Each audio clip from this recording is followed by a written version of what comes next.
Bismillahirrahmanirrahim. Assalamualaikum warahmatullahi wabarakatuh.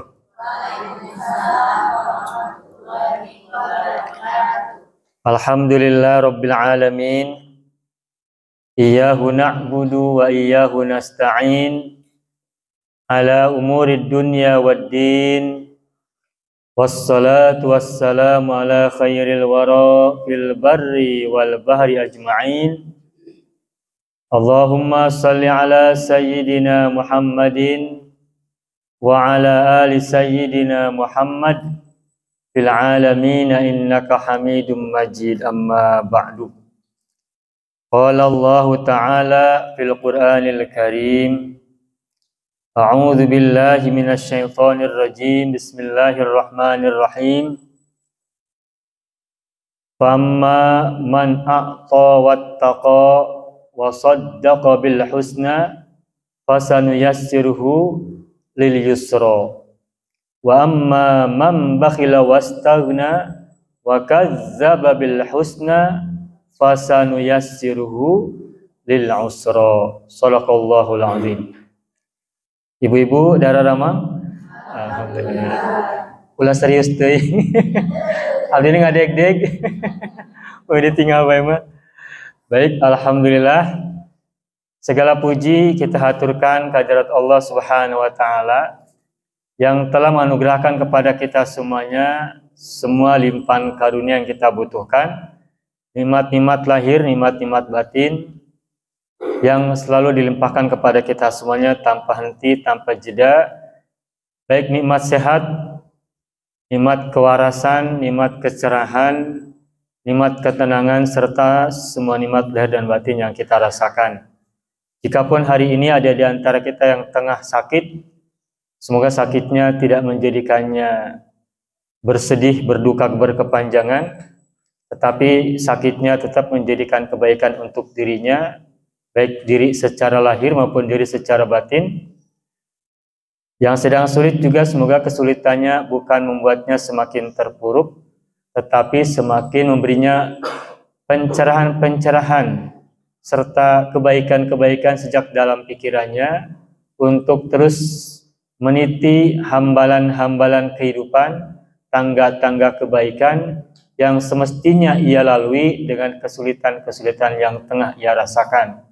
Dengan kesulitan bukan lagi dianggap sebagai suatu penderitaan, tetapi kesulitan dianggapnya sebagai sebuah tantangan. Sekaligus juga sebuah tahapan-tahapan baru untuk menuju perjalanan berikutnya yang lebih tinggi, yang lebih baik, yang sudah Allah rencanakan untuk kita semuanya. Amin ya rabbal alamin. Begitulah kita dengan kesadaran ini, marilah kita bersyukur bersama-sama dan mengucapkan alhamdulillahi Rabbil alamin dengan hati yang penuh syukur, hati penuh kesadaran dan juga hati penuh penerimaan serta ketawakalan kepada Allah Azza wa Jalla. Salawat dan salam semoga Allah selalu curahkan pada junjungan alam, kekasih agung Nabiullah Mustafa Muhammad sallallahu alaihi wasallam, juga untuk keluarganya yang suci dan para sahabatnya setia.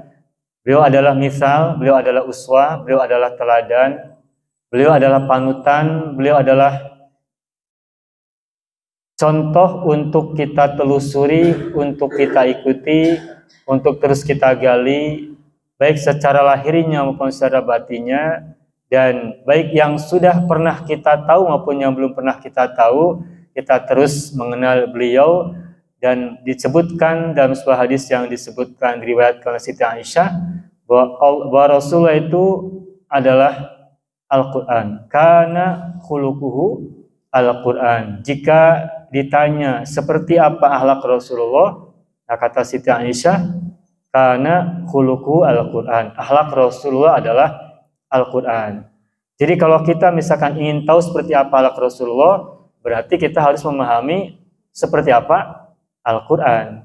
Maka ketika hari ini kita masih terus belajar mengkaji tafsir ayat-ayat Al-Quran, meskipun sedikit-sedikit, sepenggal-sepenggal, mudah-mudahan itu juga merupakan bagian kita. Pertama, untuk memahami ayat-ayat Al-Quran. Kedua, juga terus menelusuri akhlak-akhlak Rasulullah yang sepatutnya dijadikan serapan akhlak untuk kita semuanya. Amin ya rabbal alamin.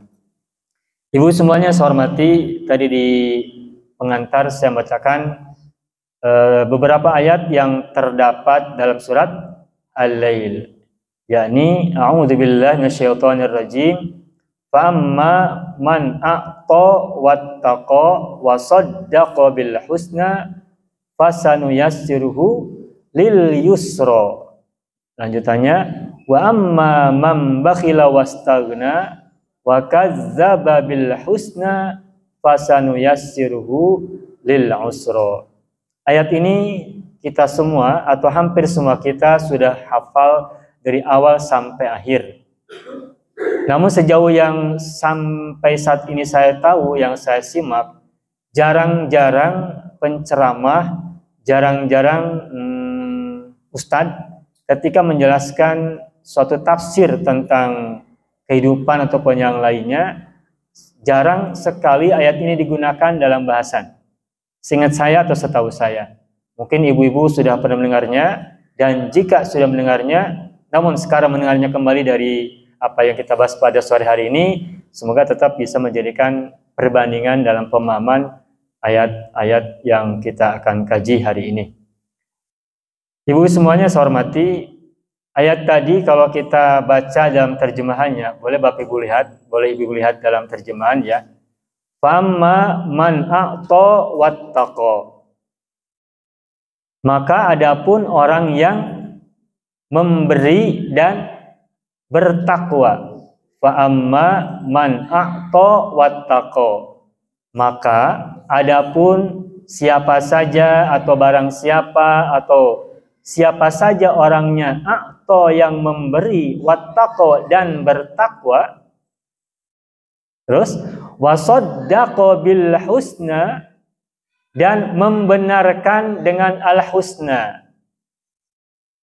Al husna di situ di terjemahan ibu-ibu apa diterjemahkannya?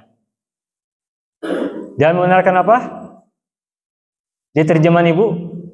Terjemahan mushaf yang dipegang oleh ibu semua? Membenarkan adanya pahala, begitu ya? Nah, baik. Baru saja saya membaca tafsir Fathul Qadir, bahwa pemahaman tafsir atas al-husna di sini itu para mufasir memiliki banyak pemahaman atau banyak penafsiran. Yang tadi disebutkan oleh Ibu Yeyen tentang pahala, al-husna di situ sebagai pahala, itu benar. Itu hanya salah satu penafsiran dari al-husna. Tetapi kalau kita baca dalam kitab-kitab tafsir, dan salah satunya Fathul Qadir yang saya baca baru saja, al-husna itu dipahami pertama dengan al-jannah, surga. Sehingga ketika disebutkan wasaddaqa bil husna, maka maknanya adalah dan membenarkan surga. Ya, surga itu apa? Berarti kan pahala juga ya, ganjaran juga ya. Sesuatu yang dijanjikan akan diberikan kepada orang-orang yang berbuat baik begitu. Maka disebutkan juga bahwa tafsir di al-husna dalam ayat ini adalah surga. Tapi itu baru satu. Yang lainnya juga al-husna yang dimaksud adalah tadi yang Ibu sampaikan, yakni al-ajru was-sawabu, pahala dan ganjaran. Yang kedua. Yang ketiga, al-husna yang dimaksud juga adalah as-salatu, as-saumu waz-zakatu. Salat, puasa, dan zakat. Itu juga tafsir dari al-husna yang disampaikan oleh sejumlah mufassir. Nah, terus sekarang kita coba lihat al-husna itu dari segi makna awalnya, dari segi letterlek kata per katanya. Al-husna itu adalah sigot isim tafdil dari hasanatun, yang artinya adalah kebaikan. Nah, al-husna itu artinya adalah yang terbaik. Yang terbaik. Secara bahasa, arti semula dari al-husna adalah yang terbaik. Sehingga kalau kita menggunakan al-husna dalam pemahaman kata secara makna asalnya, maka ayat wasaddaqa bil husna artinya adalah dan membenarkan sesuatu yang terbaik. Nah, tadi mufasir menerjemahkannya ada terbaik itu adalah surga, ada pahala, ada ganjaran, ada sholat, ada zakat, ada puasa, dan mungkin ada yang lain-lain. Tetapi kalau kita tarik makna al-husna secara keseluruhan, maka yang dimaksud dengan terbaik itu adalah seluruh makna kebaikan, seluruh nilai-nilai kebaikan. Dan itu tidak hanya apa yang ada di akhirat nanti, tetapi juga keterbaikan-keterbaikan yang ada dalam dunia yang belum kita saksikan hari ini. Famma man a'ta wattaqa, maka adapun orang yang memberi dan bertakwa. Sebagian besar orang ketika memberi atau bertakwa, melakukan amalan-amalan, kan dalam pikirannya punya harapan tentang sesuatu yang akan diterimanya kemudian. Ya kita sebut saja pahala, nanti dapat ganjaran. Ganjarannya di mana? Nanti di surga. Kan begitu ya? Nah, ketika orang bersedekah atau memberi ataupun bertakwa, motivasinya itu adalah untuk mendapatkan sesuatu yang nanti di alam sana, baik berupa surga maupun berupa ganjaran dan pahala. Ketika orang memberi tapi tidak punya motivasi untuk dapat sesuatu yang al-husna di sana itu, maka sebagian besar orang kalau tidak memiliki motivasi, nanti pada saat yang akan datang mungkin motivasinya melemah atau mungkin juga hilang. Tetapi ketika orang memiliki motivasi berupa al-husna yang tafsirnya tadi kita sebutkan beberapa itu, maka dia dorongan untuk atau memberi dan wattaqo bertakwa boleh jadi semakin besar dan akan sangat besar. Dan banyak orang-orang melakukan tindakan memberi dan bertakwa itu motivasinya adalah mendapatkan pahala, ganjaran, surga dan semacam itu. Nah, maka ungkapan wasaddaqa bil husna ini adalah pernyataan dari Allah dalam Al-Quran bahwa orang yang memberi dan bertakwa dan dia meyakini, membenarkan tentang sesuatu yang terbaik nanti yang akan dia terima, yang akan dia dapatkan. Nah, apa berikut ayatnya itu? Fasanuyassiruhu lil yusra, maka niscaya kami akan memudahkan orang itu lil yusra, menuju kemudahannya. Menuju kemudahannya. Kalau ungkapan kemudahan kan berarti asumsinya ceritanya orang yang sedang bersedekah dan bertakwa tadi kan mungkin sedang tidak mendapatkan kemudahan ya. Dia tidak mendapatkan kemudahan. Kemudian dia ingin mendapatkan kemudahan. Nah, lalu cara untuk mendapatkan kemudahan itu dia melakukan tindakan atau memberi, wattaqo bertakwa, kemudian wasaddaqa bil husna, dan meyakini sesuatu yang terbaik. Nah, ketika seseorang memberi, dalam kata lain bisa bersedekah, berinfak atau tindakan-tindakan kedermawanan yang lain. Kemudian wattaqwa, dia bertakwa. Tentang takwa kita sudah pernah bahas, mana takwa bukan semata-mata melakukan amal-amal ritual, tetapi memberi atau berbuat kebaikan. Tidak hanya berbuat ritual semata-mata, tetapi juga kebaikan sosial. Kemudian wasaddaqa bil husna, dan membenarkan yang terbaik. Nah, janji Allah, fasanuyassiruhu lil yusra, maka orang yang melakukan riyadoh tadi, tahapan-tahapan tindakan tadi, memberi, bertakwa, dan membenarkan yang terbaik, maka Allah akan mudahkan jalan dia untuk menuju kemudahan. Fasanuyassiruhu lil yusra, maka kami, kata Allah, akan mudahkan orang tersebut lil yusra, menuju kemudahannya. Di ujung sana sudah disiapkan oleh Allah kemudahan-kemudahan. Di ujung sana. Tetapi seringkali orang itu susah mendapatkan jalan untuk menuju ke tempat kemudahan tersebut. Karena jalan yang ia lalui boleh jadi salah, boleh jadi menyimpang, boleh jadi semakin jauh. Nah, agar jalan kebaikan, jalan kemudahan yang kita sedang tuju di sana itu segera kita capai dengan kemudahan, Maka riadohnya, latihannya, kalau menurut ayat ini, tadi ada 3 tahapan. Pertama, a'to. Apa a'to artinya? Memberi, bersedekah, berinfak, dan semacam itu. Kedua, bertakwa. Yang ketiga, shadaqah bil husna. Meyakini sesuatu yang terbaik. Mengimani, mempercayai sesuatu yang terbaik. Berarti harus disertai dengan keyakinan, kan? Tindakan berinya kita lakukan, itu ada buktinya lah. Kita melakukan tindakan kebaikan berupa sesuatu yang kita keluarkan untuk orang lain. Wa taqwa, kita tetap pertama secara spiritual kita terkait dengan Allah. Kemudian secara sosial kita juga memberikan kebaikan-kebaikan kita kepada sesama, baik secara lahir maupun secara batin. Nah, yang ketiga ada kata berikutnya, yakni wasaddaqa bil husna, meyakini sesuatu yang terbaik yang nanti akan didapatkan dengan tindakan-tindakan sebelumnya tadi. Nah, ketika 3 tangga tadi sudah dilalui, maka kata Allah dalam ayat ini, fasanu yassiruhu lil yusra, maka niscaya kami akan memudahkan dia menuju kemudahannya.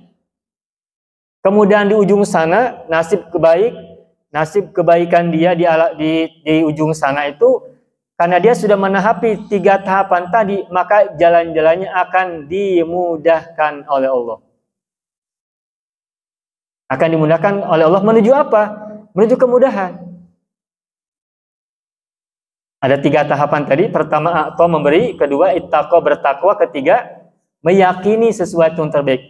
Jadi tidak cukup hanya memberi, tapi juga harus dengan ittaqwa, bertakwa, dan ketiga harus ada keyakinan tentang sesuatu yang terbaik. Nah, ketika saya memberi hari ini, pasti atau yakin di hati kita bahwa kita di depan nanti akan mendapatkan sesuatu yang lebih baik daripada ini. Lebih baik itu boleh jadi lebih banyak, boleh jadi lebih melimpah, boleh jadi kualitasnya lebih baik daripada yang kita berikan hari ini. Yang terbaik menurut Allah pada masa itu untuk kita saat itu. Yang hari ini kita belum paham apa yang terbaik menurut kita. Menurut Allah untuk kita. Nah, ketika kita shadaqah bil husna, meyakini bahwa nanti kita akan mendapatkan yang terbaik setelah tahapan-tahapan tadi kita lalui, maka Allah menjanjikan fasanu yassiruhu lil yusra, niscaya kami akan memudahkan dia, membentangkan untuk dia jalan-jalan kemudahan menuju kemudahan di ujung sana, al-yusra. Ketika orang berbuat baik berupa memberi, bertakwa, dan meyakini. Nah, sebaliknya pada ayat berikutnya, wa amma man bakhila wastaghna, dan adapun orang yang bakhil dan merasa cukup. Bakhila di sini adalah kebalikan dari a'ta pada ayat sebelumnya. Kalau sebelumnya kan adapun orang yang memberi. Nah, kalau wa man bakhila berarti dan adapun orang yang bakhil. Berarti kebalikan dari memberi apa? Menahan diri untuk memberi. Artinya tidak memberi, kan? Boleh disebut dengan bakhil, kikir, pelit, atau yang lain-lainnya. Bahasa Sunda mungkin ada yang keluar ya, kata-kata yang kita ingat mungkin. Koret, cap jahe, merege hese, dan semacam itulah gitu. Nah, bakhila itu kebalikan dari a'ta yang disebut pada ayat sebelumnya. Wastaghna, arti asalnya adalah merasa cukup. Merasa cukup. Nah, ini kebalikan dari kalimat dari ayat pada ayat sebelumnya, yakni wattaqo. Orang bertakwa itu berarti kan orang yang terus berbuat kebaikan. Kenapa dia berbuat baik? Karena amalan hari ini berapapun yang sudah dia lakukan, betapapun banyaknya mungkin bagi orang lain, tapi sebenarnya masih kurang. Oleh karena itu maka bagi dia terus bertakwa itu adalah kebaikan yang harus dia lakukan sepanjang ia mampu melakukannya kapanpun. Dan dia tidak merasa cukup dengan amalan hari ini sekian. Tapi tetap berbuat baik lagi, berbuat baik lagi, berbuat baik lagi, dan begitu seterusnya. Karena apa? Karena dia tidak merasa cukup dengan amalan yang sudah dilakukan sampai hari ini. Toh kan kita tidak pernah tahu bahwa sebanyak-banyaknya amalan yang kita lakukan pun, toh kan belum tahu apakah itu diterima atau tidak. Ya tidak. Nah, karena apapun amal yang sudah kita lakukan, betapapun banyaknya, dan itu belum tentu diterima, maka sebisa kita tetap berbuat baik lagi. Kenapa? Kita merasa belum cukup dengan amal yang sudah kita lakukan. Sehingga konsep ittaqo dalam ayat ini berarti melakukan kebaikan yang terus-menerus, melakukan ketakwaan yang terus-menerus tanpa henti. Berkebalikan dengan ayat sesudahnya, wastaghna, yang artinya merasa cukup. Wa amma man bakhila wastaghna, maka adapun orang yang bakhil dan merasa cukup, artinya dia berpikir mungkin begini, saya tidak perlu lagi menjadi orang yang memberi, sebab apa? Sudah cukup kan, kemarin sudah saya beri. Cukuplah amalan saya hari ini, insya Allah besok juga akan dapatkan pengganti yang lebih baik. Cukup apa yang saya lakukan hari ini, sudah segitu saja. Kebaikan-kebaikannya, kesalehan-kesalehannya, kedekatan-kedekatannya dengan Tuhan, dengan Allah pun dianggap cukup. Karena apa? Karena merasa diri sudah cukup, istaghna. Seolah-olah dia meyakini bahwa perbuatannya itu yang sedikit itu pasti diterima. Kemudian dia merasa bahwa kebaikannya itu akan menolong dia meskipun tidak seberapa, dia belum tentu diterima. Makanya kalimatnya wastaghna, merasa cukup. Kan merasa cukup, dia merasa cukup lagi, dia merasa tidak perlu lagi untuk berbuat kebaikan-kebaikan berikutnya yang baru. Nah, kebalikan dari ittaqo adalah melakukan kebaikan berkelanjutan terus-menerus tanpa henti, sedangkan istaghna merasa cukup dengan apa yang sudah ia miliki, yang sudah ia lakukan hari ini, sehingga tidak merasa perlu untuk berbuat baik lagi. Istaghna, merasa cukup dengan apa yang ia sudah lakukan sampai saat ini atau sampai kemarin, dan tidak merasa perlu lagi untuk berbuat sesuatu lagi. Makanya kan dia bakhil. Nah, kemudian berikutnya apa lagi? Wa kazzaba bil husna. Nah, lebih parahnya lagi, wa kazzaba bil husna, dan dia mendustakan al husna tadi. Mendustakan, kalau tadi tafsirnya husna adalah surga gitu ya. Mendustakan surga, mendustakan pahala dan ganjaran, mendustakan sholat, puasa, dan zakat, dan semacamnya, atau mendustakan kebaikan masa depan yang akan ia dapatkan kalau ia tidak bakhil dan tidak istaghna, tidak merasa cukup diri. Nah, maka kata Allah, fasanuyassiruhu lil usra, maka niscaya kami akan memudahkan jalan dia menuju kesulitan. Kalau yang pertama, Allah akan memudahkan orang yang suka memberi itu, memudahkan jalannya untuk menuju kemudahan.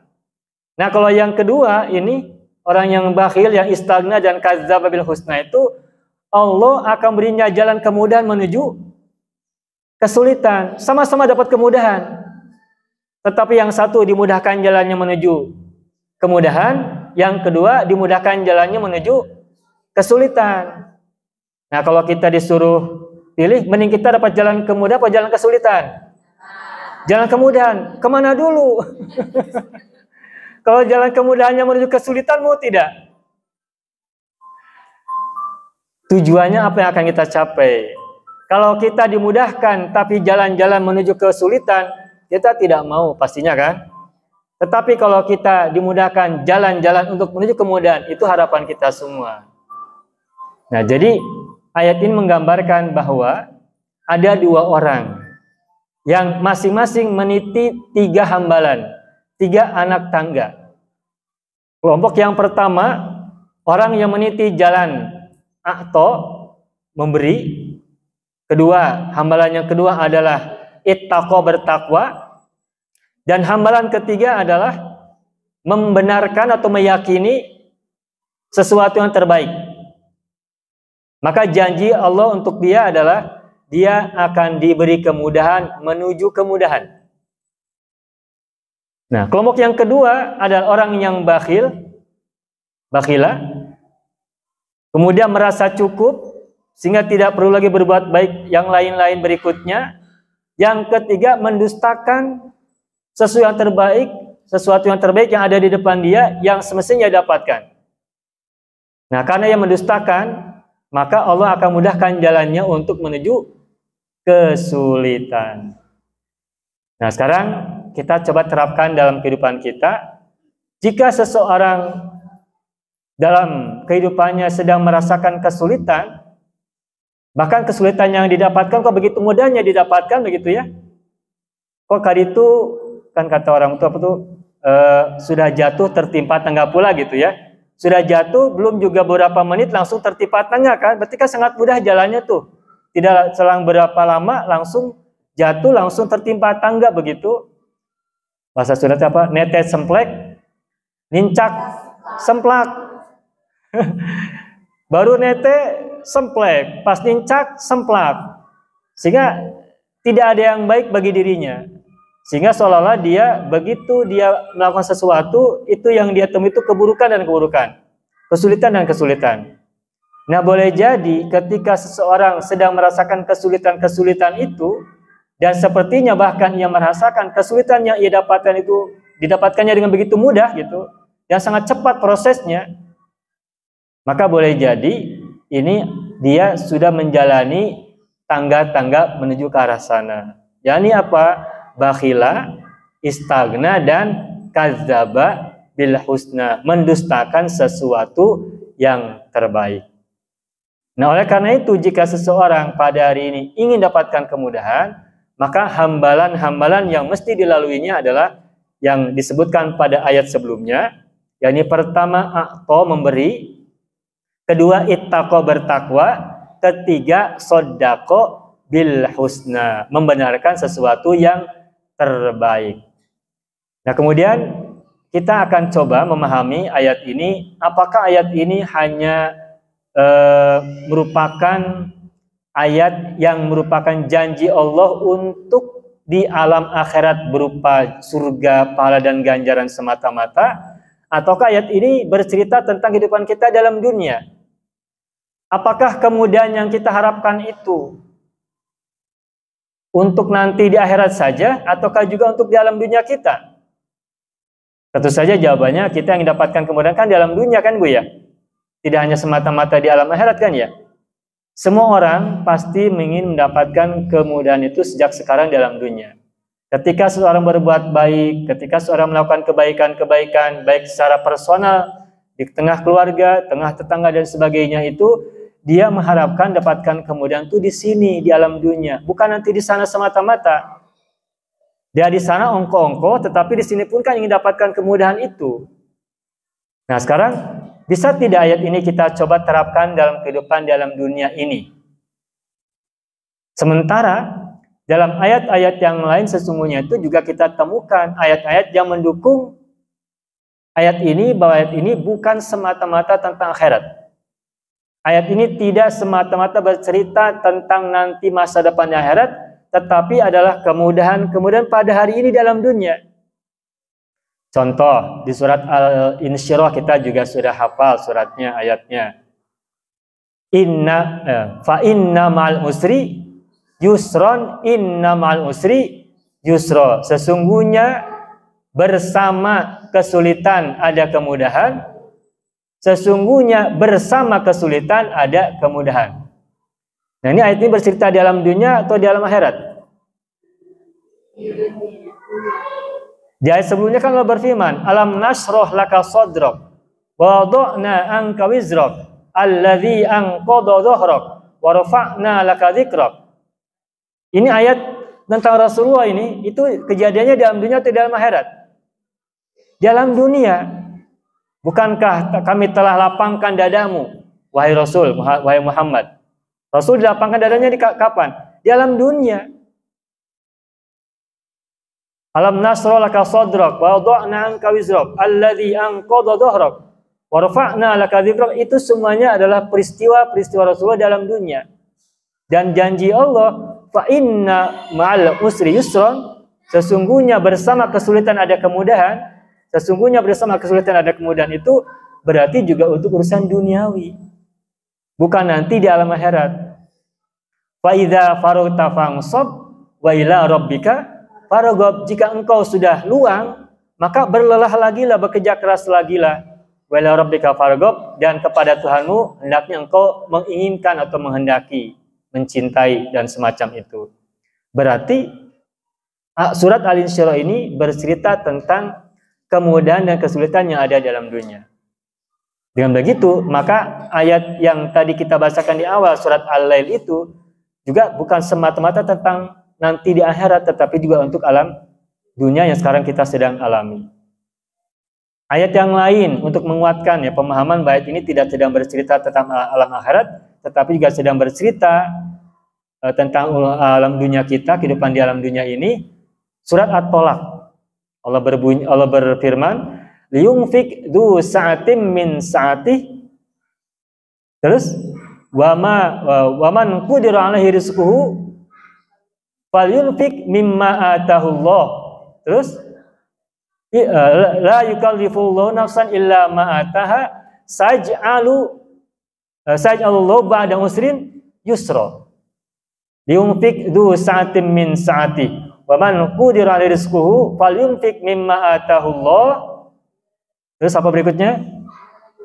La yukallifullahu nafsan illa ma ataha saj'alullahu ba'da usrin yusra. Hendaknya orang yang memiliki keluasan rezeki berinfak dari sebagian kelapangan rezekinya. Sedangkan orang yang rezekinya sedang dibatasi, hendaknya ia berinfak dengan apa yang Allah berikan kepadanya. Punyanya segitu, maka berinfaklah sesuai dengan kadar yang ia miliki. La yukallifullahu nafsan, Allah tidak membebankan kepada seorang jiwa illa ma'ataha, kecuali berdasarkan apa yang ia berikan kepada dirinya. Nah, kemudian saj'alullahu ba'da usrin yusra. Allah niscaya akan menjadikan setelah kesulitan kemudahan, atau menjadikan kemudahan setelah kesulitan. Nah, ini ayat tentang apa? Tentang alam dunia, tentang kehidupan dunia. Ini bercerita tentang hubungan suami istri ya. Surat At-Tolaq itu bercerita tentang hubungan suami istri. Berarti kehidupan dunia, bukan bercerita nanti tentang alam akhirat dan sebagainya. Oleh karena itu, maka ayat yang tadi kita bahas di awal surat Al-Lail itu tentang a'ta wattaqa wa saddaqa bil husna fasanuyassirul yusra itu adalah juga ayat yang memberikan kepada kita motivasi untuk menjadikannya sebagai jalan-jalan hidup untuk di alam dunia. Dan kebalikan dari itu, ketika kita mendapatkan kesulitan-kesulitan itu, berarti kita sedang meniti hambalan-hambalan yang disebutkan pada sesudahnya, yakni bakhila, wastagna, dan kadzdzaba bil husna. Nah, sekarang kita coba memahami kembali al-husna untuk konteks alam dunia. Al-husna tadi kita sampaikan secara bahasa, artinya adalah sesuatu yang terbaik. Sesuatu yang terbaik. Nah, pada beberapa bulan yang lalu kita pernah sampaikan bahwa untuk mencapai kebaikan seseorang itu ada 3 poin yang bisa kita jadikan jalan untuk kita lakukan. Pertama adalah ungkapan syukur yang ada pada hati kita, bersyukur. Yang kedua adalah berpikir positif. Bersyukur adanya di hati, berpikir positif adanya di pikiran. Nah, ketika pikiran dan hati sudah bersatu, maka berikutnya tindakan itu harus kesatuan kedua belah pihak tadi antara hati dan pikiran mesti diwujudkan dengan tindakan yang ketiga, ini berbuat baik. Bersyukur, berpikir baik atau husnudon, kemudian berbuat baik. Maka kesananya adalah dikaitkan dengan ayat yang tadi kita bacakan di awal, fasanuyassiruhu lil yusra, niscaya kami, kata Allah, akan mudahkan dia menuju jalan kemudahan. Jadi ketika seseorang ingin mendapatkan kemudahan, berarti dengan konsep yang tadi, bersyukur secara hati, berpikir positif secara pikiran, dan berbuat baik secara tindakan, itu bisa menjadi hambalan kita untuk menuju kemudahan kita di ujung sana. Dan jika mungkin kita masih merasakan itu, maka marilah kita introspeksi pada diri kita sendiri, apakah kita masih berada dalam tahapan bakhila, wastagna, dan wakadzdzaba bil husna. Kita masih belum yakin dengan kebaikan di ujung sana akan kita terima kalau kita meniti jalan-jalan kebaikan, pemberian dan ketakwaan. Nah, jika kita masih belum yakin dengan kebaikan ujung sana yang akan kita dapatkan nanti, maka ya kalaupun hari ini kita merasakan kesulitan, boleh jadi keyakinan kita akan kebaikan itu belum kita yakini sepenuh hati. Tetapi jika kita sudah merasa yakin dengan sepenuh keyakinan, wasaddaqa bil husna, maka janji Allah insya Allah kita akan mendapatkan itu, fasanuyassiruhu lil yusra. Niscaya kami akan berikan dia jalan kemudahan menuju kemudahan di ujung sana. Tadi siang saya mendapatkan WhatsApp dari seorang teman dulu di satu pesantren, dan dia berasal dari Jawa Timur. Beliau itu seorang pegawai negeri. Saya kaget, beliau mengatakan bahwa dia mundur dari pegawai negerinya alasannya demi anaknya. Saya bertanya, apa hubungannya mundur dari pegawai negeri demi anaknya? Saya pikir mau tukar posisi gitu ya. Dia mundur, anaknya masuk begitu ya. Dikira begitu. Tidak paham maksudnya apa, kok tidak ada hubungannya antara memprioritaskan anak dengan mundur dari PNS. Dia sudah usia saya, sudah 50-an. Sehingga mungkin kalaupun dia pensiun sudah dekat gitu ya.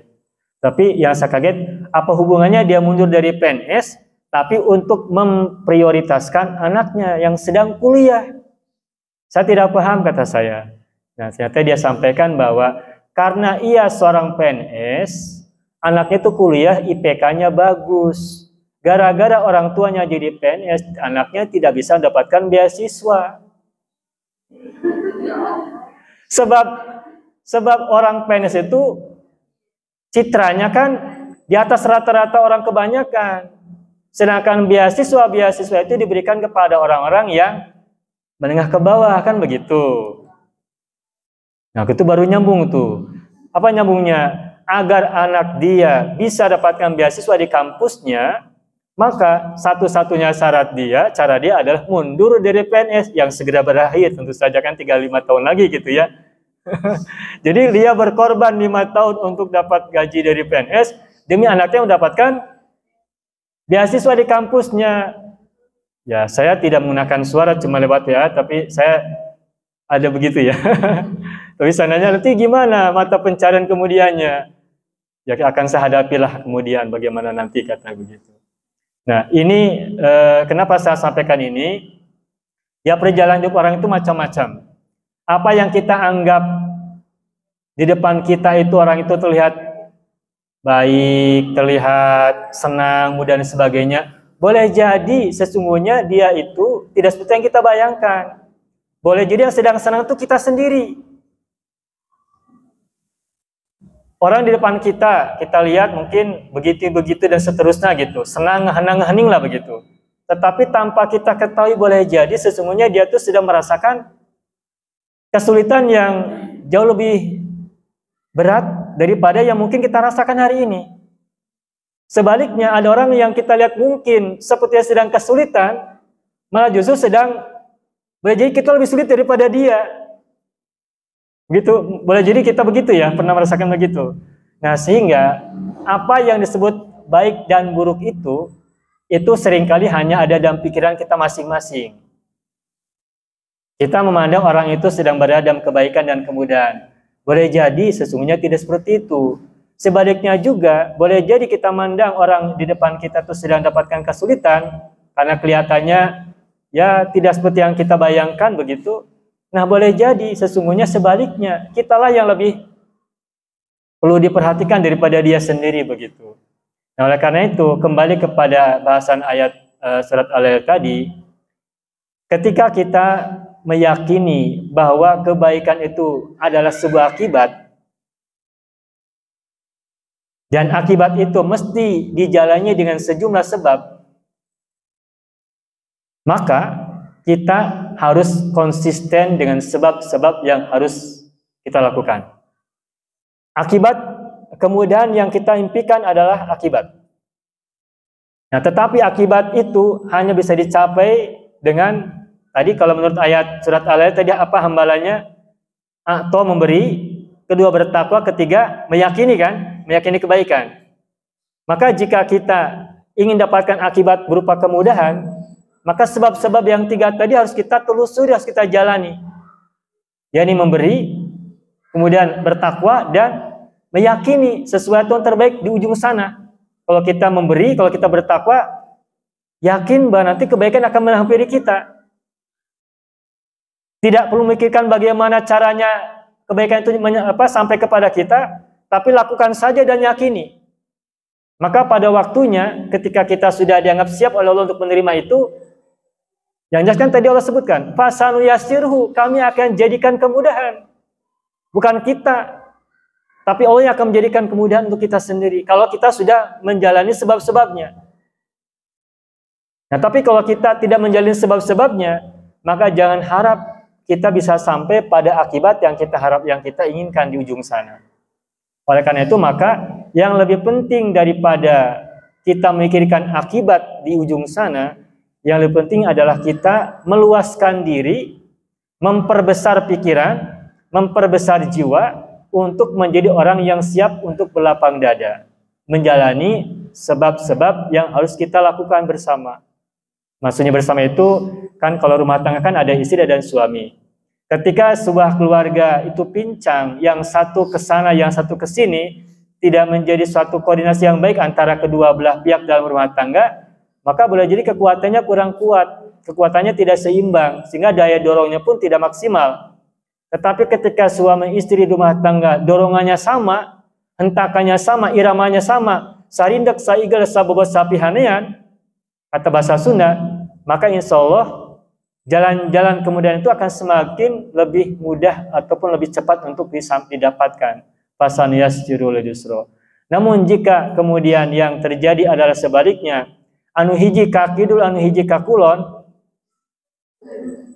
anu hiji ka wetan, anu hiji ka mana? Ka kulon, anu hiji ka kidul, anu hiji ka mana, Bu? Ka kaler. Ka mana kaler? Salah ya? Anu hiji ka kidul, anu hiji ka kaler, anu hiji ka wetan, anu hiji ka kulon.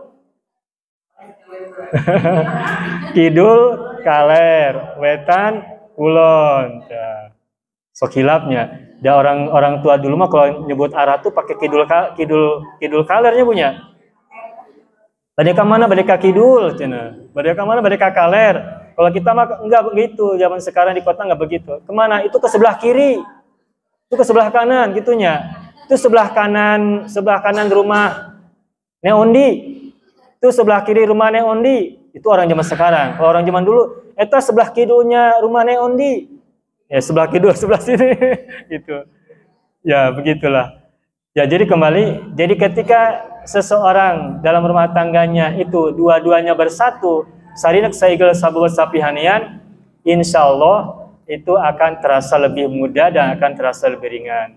Tetapi sebaliknya, jika itu malah saling singan, yang satu ke kanan, yang satu ke kiri, yang satu ke kidul, satu ke kaler, maka boleh jadi bukan hanya lama, boleh jadi tidak akan sampai-sampai begitu.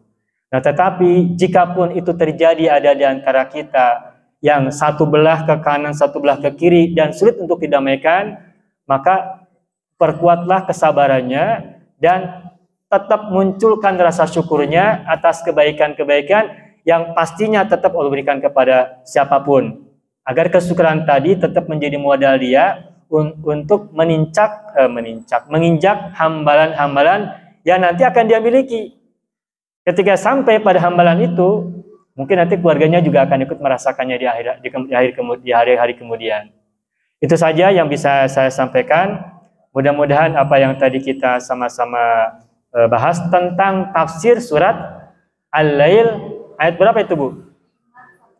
Ayat 5 sampai 10. Ayatnya sudah sama-sama kita hafal. Mudah-mudahan tadi bisa menjadi motivasi untuk kita, sekaligus juga pengingat untuk kita semuanya untuk meniti jalan-jalan kemudahan menuju kemudahan, dan kita dijauhkan dari jalan kemudahan menuju keburukan atau kesulitan. Amin. Ya Rabbal Alamin. Itu saja yang bisa kami sampaikan, dan marilah kita tutup dengan sama-sama doa. A'udzubillahi minasyaitonirrajim. Bismillahirrahmanirrahim. Allahumma shalli ala sayyidina Muhammad wa ala ali sayyidina Muhammad. Allahumma shalli ala sayyidina Muhammad wa ala ali sayyidina Muhammad. Allahumma shalli ala sayyidina Muhammad wa ala ali sayyidina Muhammad bil alamin innaka Hamidum Majid. Allahumma inna nas'aluka ridhaka wal jannah wa na'udzubika min sakhatika wan nar. Allahumma inna nas'aluka ridhaka wal jannah wa na'udzubika min sakhatika wan nar. Allahumma ij'alna minas sabirin waj'alna minasy syakirin waj'alna minal musabbihin waj'alna minadz dzakirin waj'alna minal musallina ala nabiyyikal karim Muhammadin sallallahu alaihi wasallam. Allahumma shalli ala sayyidina Muhammad wa ala sayyidina Muhammad Barakatul kitab al-Fatihah. A'udzu billahi minasy syaithanir rajim. Bismillahirrahmanirrahim. Alhamdulillahi rabbil alamin. Arrahmanir rahim. Maliki yaumiddin. Iyyaka na'budu wa iyyaka nasta'in. Ihdinas siratal mustaqim. Siratal ladzina an'amta 'alaihim ghairil maghdubi 'alaihim waladdallin. Rabbana ighfir lana wa liwalidayna wa lahum ajma'in. Amin ya rabbal alamin wa ya ilahan nasi ajma'in. Hatur nuhun ibu-ibu atas perhatian dan kebersamanya bersama di sini. Barangkali ada kata-kata yang tidak tepat dan mungkin ada kekeliruan dan sebagainya. Mohon maaf yang sebesar-besarnya. Neda agung cukup lemur nada jembar pangampura hapunten anu kasuhun hatur nuhun anu kapihatur. Akhiran aku lakum wassalamualaikum warahmatullahi wabarakatuh. Syukran jazilan.